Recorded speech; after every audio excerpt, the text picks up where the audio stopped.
Hai teman-teman semua, balik lagi bareng saya Ari di channel Kontaineran ID. Nah, di video kali ini kita mau ngebahas atau bercerita tentang tema-tema yang sedih ya teman-teman. Kita mau ngebahas tentang kerugian. Ya, memang ada kalanya dalam berdagang kita kadang untung besar, kadang juga harus apes ya, atau mengalami kerugian. Nah, sebetulnya kerugian sendiri ini bisa diminimalisir atau dimitigasi lah agar tidak terjadi kerugian yang terlalu besar. Nah, kerugian di video kali ini yang saya maksudkan adalah karena kesalahan saya pribadi. Tentang satu hal aja yang ngebuat rencana atau planning kita itu hancur. Nah, makanya kalau teman-teman penasaran, tonton terus videonya ya, nggak usah di skip-skip karena bakal banyak banget pelajaran yang mungkin bisa teman-teman dapetin dari video ini, oke?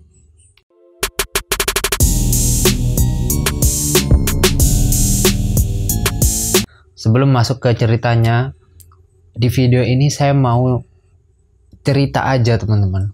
Cerita pengalaman aja, tidak ada maksud sama sekali untuk menakut-nakuti teman-teman sekalian. Bahkan video ini atau cerita ini bisa teman-teman ambil positifnya sebagai pembelajaran. Ngomong-ngomong soal pembelajaran, saya jadi ingat kata-kata dari Jack Ma. Dari kesuksesan orang kita bisa terinspirasi. Tapi dari kegagalan orang kita bisa belajar. Makanya jangan hanya mendengarkan cerita kesuksesan orang, tapi juga belajar dari kegagalan seseorang. Oke, tanpa lama-lama kita masuk aja ke ceritanya seperti apa. Jadi, buyer yang sudah saya handle ini seperti biasa mereka repeat order. Ya, produk saya kan sekitaran foodstuff atau bahan makanan. Jadi, order yang sekarang ini atau yang kemarin terjadi itu ya seputaran gula merah, kerupuk, kemiri, dan lain-lain lah. Emping melinjo juga termasuk. Tapi emping melinjo itu tidak atau belum pernah diorder oleh buyer saya ini. Nah, pada saat kemarin beliau itu order 3 produk. Yang pertama adalah gula merah atau palm sugar, yang kedua adalah kemiri atau candle nut. Nah, yang ketiga ini produk baru, yaitu emping melinjo. Sebetulnya tidak dikatakan produk baru karena produk ini sudah saya cantumin di list produk kami. Tapi buyer ini baru order pada saat itu. Jadi kami baru sempat menghandle produk emping melinjo untuk buyer tersebut. Ya, seperti biasa buyernya udah tahu mekanisme term of shipment-nya seperti apa, term of payment dengan perusahaan kami itu seperti apa, jadi ya lancar-lancar aja. Nah, akhirnya DP pun diberi nih, DP diberi, ya udah kita kerja aja pada waktu itu. Nah, kita bagi tim, jadi ada yang ngehandle kemiri dan gula merah, saya ngehandle emping melinjo karena itu kan produk baru yang harus kita benar-benar lihat kualitasnya seperti apa. Oh ya, sekedar informasi aja, saya tidak sembarangan dalam mencantumkan list produk kami.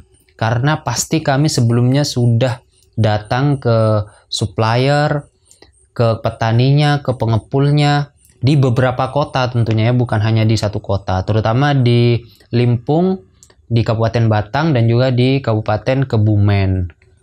Sebetulnya daerah penghasil emping melinjo di Jawa Timur juga ada, karena kan Jawa Timur dekat dengan domisili kami, yaitu di Gresik dan juga di Kediri.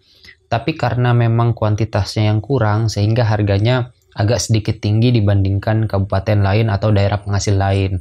Gresik dan Kediri kita skip aja ya, karena memang kuantitinya udah nggak bisa dan harganya udah nggak bisa dipaksain. Kita ke Jawa Tengah. Nah, Jawa Tengah sendiri ada dua daerah penghasil emping melinjo. Yang pertama adalah Limpung di Kabupaten Batang. Nah, yang kedua adalah di Kabupaten Kebumen, Jawa Tengah. Sebetulnya di Jawa Barat, di Banten itu ada, tapi karena Banten terlalu jauh ya dari Madura atau dari Surabaya, makanya kami lihat, oh 2 kabupaten ini aja cukup sih sebetulnya kalau hanya untuk 1 kontainer. Makanya kami putuskan untuk ke 2 kabupaten ini aja, menemui beberapa supplier yang sudah kami kenal di 2 kabupaten ini. Oke, jalanlah kami ke Limpung, Kabupaten Batang.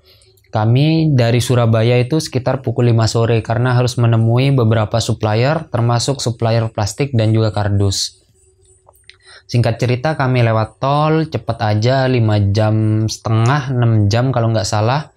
Kami sampai di Kabupaten Batang. Dari tol Kabupaten Batang kami turun kan. Nah, ini mulai ada pertanda buruk pertama.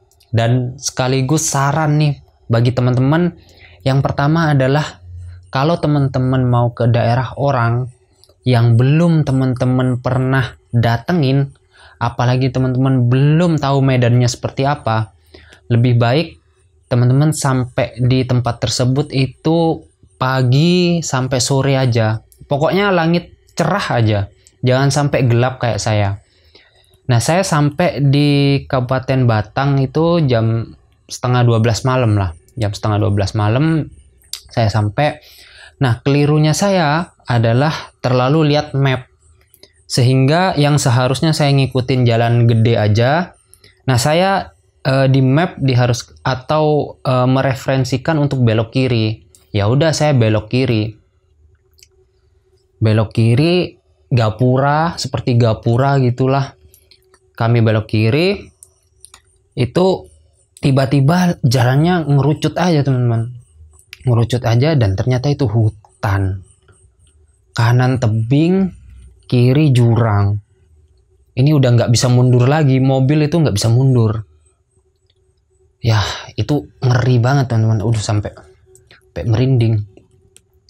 Jadi nggak ada rumah, pohon doang, pohon banyak banget, dan itu gelap banget, nggak ada lampu.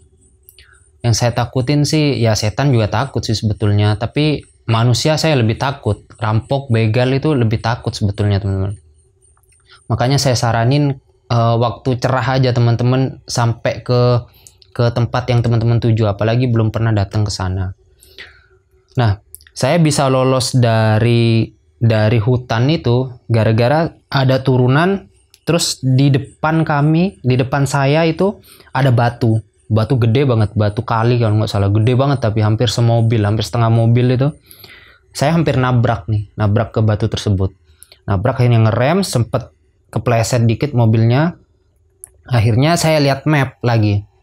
Pada waktu itu map nggak berfungsi karena sinyal kan nggak ada. Jadi saya coba paksain lihat map, zoom in, zoom out, zoom in, zoom out. Tiba-tiba ada garis ke sebelah kanan, dan sebelah kanan ternyata itu jalan gede lagi. Akhirnya saya coba deh bismillah ke belok kanan, mundurin mobil dulu terus belok kanan. Akhirnya tembus lagi ke jalan utama itu. Wah, lega banget nih. Lega banget. Takut setan, takut begal, takut semuanya lah. Nah, belakangan baru saya tahu bahwa tempat tersebut itu adalah hutan dan bekas galian C kalau nggak salah. Nanti saya coba cantumin, cari-cari fotonya ya. Siapa tahu ada di Google. Nah, akhirnya singkat cerita saya sampailah ke tempat pengepul tersebut. Jadi saya ada penginapan yang udah kami setujui, dibayar ini segala macam. Ada penginapan untuk beberapa hari. Sebelum saya menuju ke si supplier ini yang mungkin lupa saya informasikan di awal, saya udah deal-dealan harga. Jadi harga deal pada waktu itu adalah 36.000 per kilogram. Karena sebelumnya saya sudah pernah mengunjungi supplier petani emping melinjo, jadi saya udah tahu nih, udah paham tentang spesifikasi atau karakteristik emping melinjo seperti apa. Rasanya, warnanya, kemudian tingkat kekeringannya, ukurannya, saya sudah pelajari semua. Tapi yang saya lewat nih, yang saya silap lah, nggak saya pelajari adalah saya tahu bahwa harga emping melinjo ketika bulan Ramadan itu tinggi. Nah, tapi saya tidak terlalu paham kapan dimulai harga tinggi tersebut atau start harga tingginya itu kapan. Nah, itu yang saya nggak tahu. Ketika saya tanya ke beberapa pengepul, harga emping melinjo memang fluktuatif, naik turun. Nah, makanya bagi teman-teman yang produknya hasil alam, hasil pertanian, dan lain sebagainya, itu harus tahu betul detail tentang produk knowledge-nya. Kalau perlu teman-teman catat bulan Januari itu harganya berapa, kemampuan produksinya berapa. Yang kedua bulan Februari, Maret, April, Mei, Juni, Juli, Agustus sampai Desember. Bikin kurvanya. Mana nih bulan-bulan yang emang saya nggak boleh order nih atau nggak boleh terima order tersebut. Nah, yang saya nggak tahu adalah emping melinjo di bulan-bulan sekarang nih, bulan-bulan Februari kalau nggak salah, dari pertengahan Januari atau akhir Januari saya lupa, Februari sampai ke Ramadan dan Lebaran itu naiknya gila-gilaan teman-teman. Jadi sehari bisa naik Rp1.000 sampai Rp2.000 per kilonya setiap hari. Nah, ini jadi pembelajaran juga ya. Pembelajaran kedua di video ini adalah pahami dengan benar ya, dengan betul produk knowledge-nya. Kalau teman-teman perhatikan, apalagi yang pernah ikut Zoom meeting kita, itu saya sangat cerewet mengenai product knowledge. Analisa. Karena banyak dari kita product knowledge itu sebetulnya mudah tapi tricky teman-teman. Karena kita sering lihat, sering dengar, mungkin sering makan. Makanya kita yang mudah jadi remeh. Nah, ini yang nggak boleh. Remeh ini perasaan atau menganggap remeh sesuatu hal itu yang nggak boleh dalam ekspor. Ingat, international trade nggak ada ampun bagi teman-teman yang meremehkan sesuatu. Oke, kita kembali ke alur cerita tadi ya. Setelah saya menemuin suppliernya kan kita ada beberapa yang harus dibicarakan, terutama masalah harga itu. Karena rata-rata pada saat itu supplier saya merupakan pengrajin sekaligus pengepul emping melinjo dengan skala kecil menengah, maka mereka tidak berani untuk hold harga karena takut rugi tentunya. Ya udah, mau gimana lagi? The show must go on. Saya harus selesain pesanan saya sebanyak 6 ton sesegera mungkin aja, agar saya nggak rugi terlalu banyak. Pada waktu itu saya juga firasat, ini kayaknya udah rugi nih. Tapi ya udahlah, nggak apa-apa. Kali ini rugi, tapi kita balas di pesanan selanjutnya. Nah, ini merupakan pelajaran ketiga yang bisa kita ambil dari video ini. Jadi teman-teman harus mengetahui betul siapa supplier dari teman-teman sekalian. Kriterianya itu seperti apa? Apakah dia pengrajin plus pengepul kecil menengah atau pengepul besar? Memang kayaknya kita lebih tertarik untuk order ke pengrajin plus pengepul kecil menengah, baik dari sisi harga maupun dari sisi membantunya. Tapi ada kalanya jauh lebih aman kita order ke pengepul besar. Nah, ini karena ini bukan ilmu pasti ya teman-teman. Jadi teman-teman harus bisa melihat dan menganalisa produknya seperti apa dan keadaan dari teman-teman sekalian pada waktu itu, pada waktu teman-teman dapat pesanan atau dapat order. Nah, cocoknya atau baiknya atau bijaksananya itu seperti apa? Silahkan saya kembalikan keputusannya ke teman-teman sekalian. Oke, akhirnya pesanan saya sebanyak 6 ton sudah terkumpul dengan baik, ya kurang lebih 5-6 hari lah. Perlu teman-teman ketahui, di hari terakhir kita mengumpulkan emping melinjo itu harganya sudah Rp45.000 per kilonya.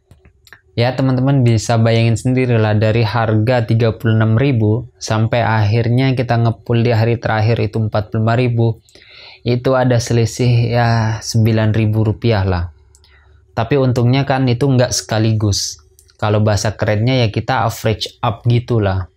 Kalau dihitung pastinya ya Rp7.000 per kilogram. Itu kerugian saya per kilonya. Kalau di total keseluruhan ada 6 ton, maka kerugian saya pada waktu itu Rp42 juta. Itu kerugian dari melinjo aja. Tapi ini belum dikurangi dari profit 2 produk tadi ya, karena memang pada waktu itu saya belum sempat untuk ngitung, karena memang pengen cepet-cepet, pengen buru-buru nyelesain tanggung jawab ini. Ya, setelah itu saya bawa emping melinjonya ke gudang, kita repacking per 500 gram, kemudian kita kardusi dengan baik, lalu kita kumpulkan dengan kemiri dan juga gula merah. Lalu kita kirim, akhirnya kirim juga ke Saudi Arabia, ke lokasi atau negara tujuan ekspor buyer kita. Akhirnya pada waktu itu lega sih. Pertama kali justru saya nggak mikirin ruginya. Saya mikir leganya dulu, karena ini adalah tanggung jawab, hubungan bisnis yang sudah berjalan lumayan lama dan juga sangat baik dan harus dibina dan juga di manage dengan baik juga. Saya jadi nggak mikirin ruginya. Tapi ya namanya bisnis, kita harus tetap hitung-hitungan lah ya. Jadi kerugian saya 42 juta dikurangi profit dari kemiri dan juga gula merah. Ya tetap rugi sih akhirnya, tapi ruginya ya sedikit lebih enak dilihat lah, karena rugi 40 juta itu besar banget bagi kami. Serius, itu duit 40 juta itu besar banget bagi kami. Ya kita hitung-hitung, kita total kita rugi sekitar 18-20 juta. Ya udahlah, nggak apa-apa lah, namanya juga udah terlanjur dan ini jadi pembelajaran yang sangat berharga bagi kami. Dan juga teman-teman atau yang nonton, subscriber kita juga semoga bisa dapat bisa dapat sisi positifnya dari cerita saya. Kalau boleh dirangkum nih dari video atau dari cerita saya tadi, ada 3 pembelajaran kan. Yang pertama adalah kalau kita ke daerah orang yang kita nggak tahu daerahnya seperti apa, medannya gimana, pertama kali ke sana, kalau bisa diusahakan itu dari pagi sampai sore aja.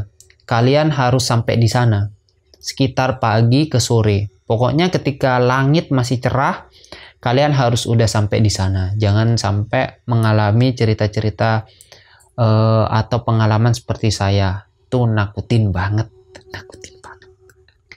Nah, yang kedua adalah kita harus tahu betul atau pelajari betul masalah product knowledge. Jangan karena kita sudah sering lihat, kita sering dengar, bahkan sering makan produknya, lalu kita meremehkan. Ingat, international trade itu tidak ada ampun bagi orang yang meremehkan. Nah, yang ketiga adalah kenali supplier yang kalian butuhkan. Suppliernya bisa pengrajin plus pengepul kecil menengah atau pengepul besar. Ini tergantung ke produknya dan situasi pada saat itu. Pada saat kalian nanti dapat orderan ya. Silahkan teman-teman difikirkan sendiri, ditimbang-timbang sendiri bijaksananya seperti apa. Semoga teman-teman dapat manfaat ya, dapat selain cerita menarik tentunya ya. Selain cerita menarik, teman-teman bisa dapetin manfaat dan pelajaran dari cerita saya. Sekali lagi saya ingetin ya teman-teman, saya bikin video ini bukan untuk nakut-nakutin teman-teman tentang ekspor ya. Karena sebetulnya ekspor itu seru kok, enak, patut jadi pengalaman dalam hidup atau bagian dalam hidup lah. Karena saya rugi ya karena waktu itu saya aja yang tolol, nggak belajar product knowledge dengan baik, ya mungkin ada sedikit meremehkan, jangan ditiru pokoknya. Oke? Terima kasih bagi teman-teman yang udah nonton. Tetap dukung channel ini dengan cara subscribe dan juga bunyiin loncengnya agar teman-teman dapat terus mengikuti video kami dan dapat notifikasi video-video terbaru dari kami. Jangan lupa juga follow media sosial kami di Instagram @containeran.id dan juga TikTok di containeran.id. Seperti biasa, bagi teman-teman yang suka dengan videonya silahkan like. Kalau nggak suka silahkan dislike. Sampai jumpa di video selanjutnya. Bye.